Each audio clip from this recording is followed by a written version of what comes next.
Good day mga kabistak. So na lang ko i-share sa inyo about sa computer.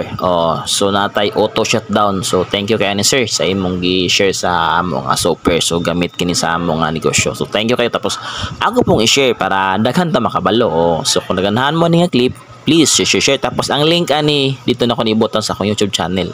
So yun na pag-install guys, ang kanang blue nga icon, imo tong i-run as administrator. Yun na kadali na magawa sa na i-close lang. Okay, so kanang arrow up, tapos muning blue nga icon mo na ni siya.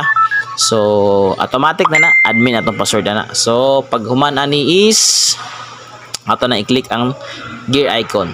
So more na siya. Ingon na kadali. Tapos ato ning check ang pinakababaw. More na itong hilabtan guys, ayan hilabti yung lain kay basig masayop. So 200 to 300 seconds, so nabutang na siya mga 5 to 4 minutes. So ingon ana na siguro siya para mapalong ang inyong computer. So check po na kung audio.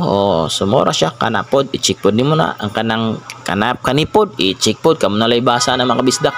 Tapos kana yes. So kung nakadali ang settings, so nagahan mo yung clip, please share. Tapos ang link sa YouTube na kayo ibutang mga bisdak. So dire lang si YouTube, hapit naman.